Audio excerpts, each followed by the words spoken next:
Good morning दीदी। Good morning everyone. चलिए, पिछले क्लास में हम लोग पढ़ रहे थे क्या?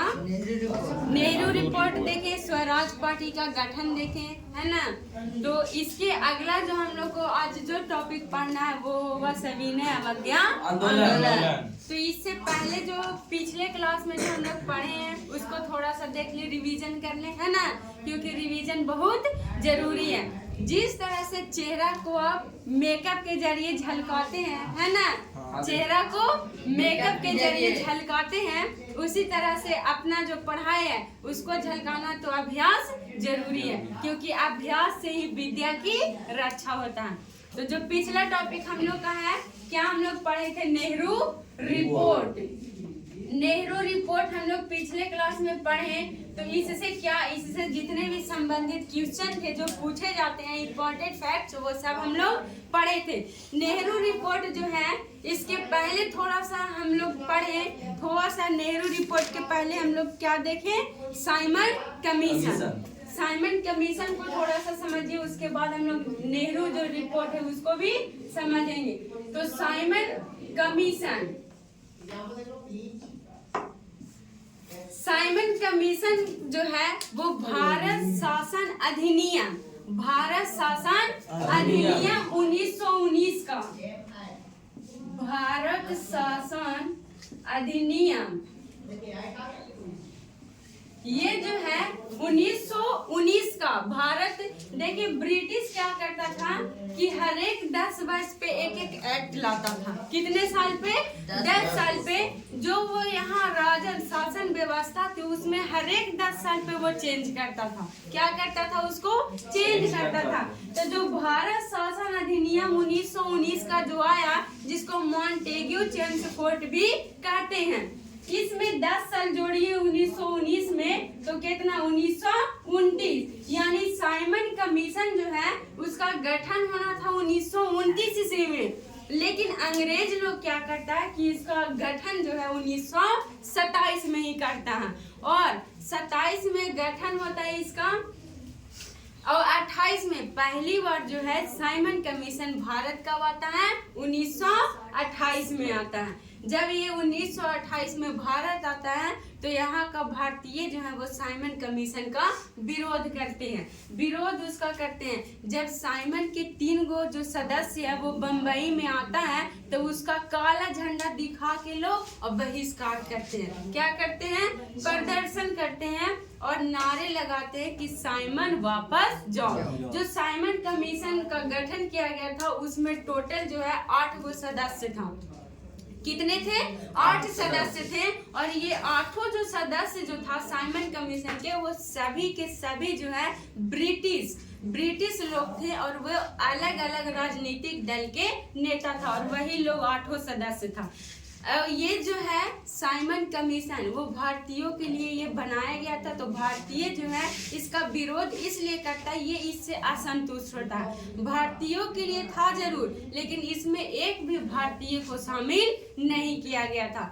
इसलिए लोग भारतीय इसका क्या करते हैं? विरोध करते हैं, काले झंडे को दिखाकर, और साइमन गो बैक के नारे लगाते हैं। ये था आपका साइमन कमीशन। नेहरू रिपोर्ट क्या है?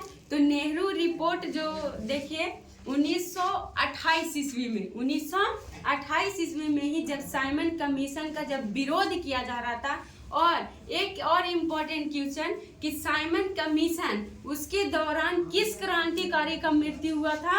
किस क्रांतिकारी का? लाला लाजपत राय का। लाठी चार्ज में उनका क्या हो जाता है? मृत्यु हो जाता है साइमन कमीशन के दौरान।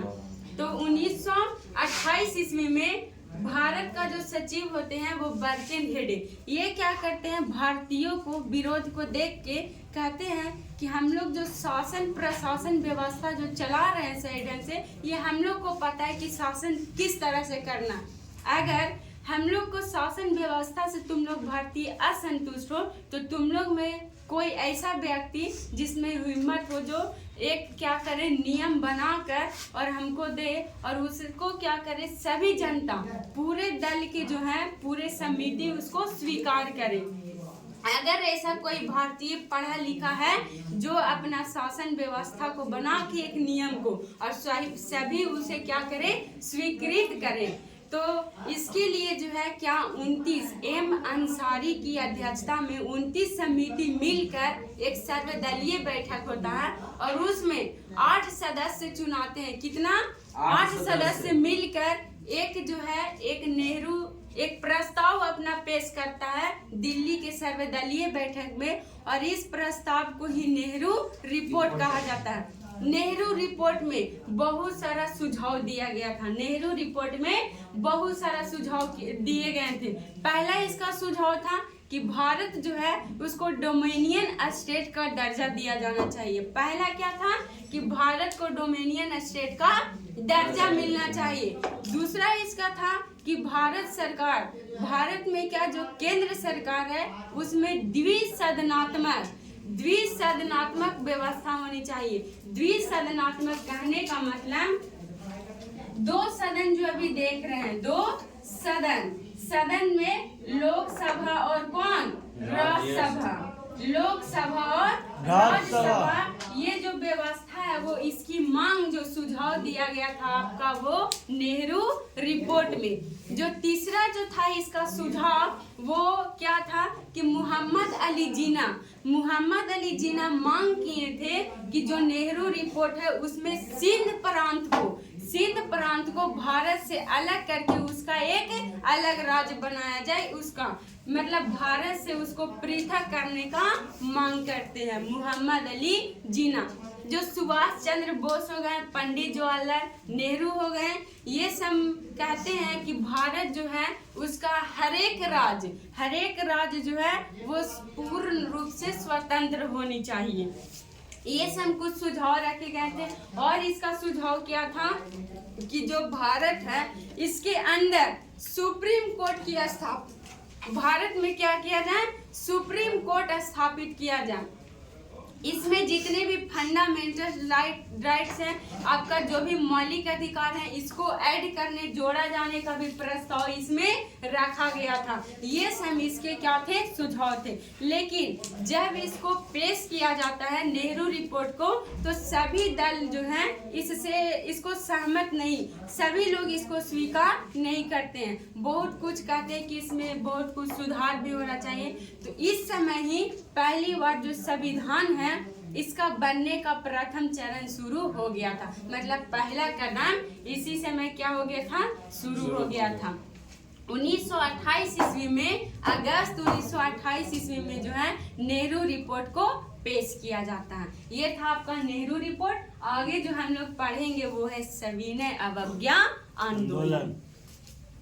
ये सब पिछले क्लास का हम लोग देखें और आगे इसका अगला टॉपिक है बहुत अच्छा, इसको आज हम लोग देखेंगे, सविनय अवज्ञा आंदोलन।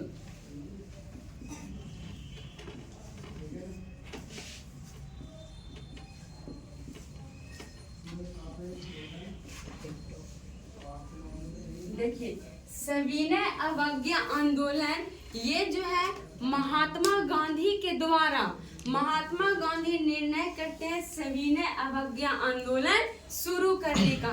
ये जो है नमक कानून को तोड़ने के लिए, नमक कानून को तोड़ने के लिए महात्मा गांधी निश्चय करते हैं कि हम क्या करें, सविनय अवज्ञा आंदोलन करेंगे। सविनय अवज्ञा आंदोलन, देखिए जो अंग्रेज जो था उसका शासन प्रशासन व्यवस्था कहिए इतना मतलब गंदा, इतना लोगों को जंजीर में जकड़ लिया था कि यहाँ पे नमक के लिए भी, जो नमक है इसका, नमक के बिना तो हर चीज अधूरा है ना। जो भी समुदाय, जितने भी हमारे देश में जितने भी धर्म के लोग हैं निवास करते, सभी वर्ग के लोग नमक का क्या करते हैं, इस्तेमाल करते हैं। लेकिन नमक पे भी लोगों को टैक्स देना होता था। क्या करते थे, नमक को भी टैक्स देते थे। तो गांधी जी क्या करते हैं कि नमक कानून को तोड़ने के लिए दांडी यात्रा करते हैं। दांडी यात्रा जो है साबरमती आश्रम से ये 12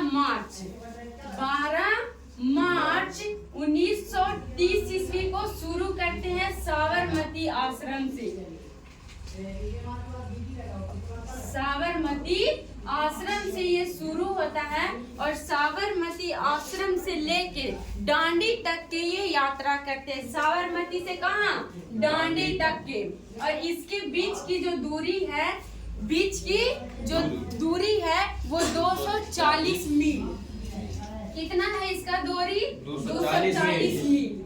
240 मील ये टोटल दूरी हो गया साबरमती आश्रम से लेके दांडी तक के। इसमें जो है 78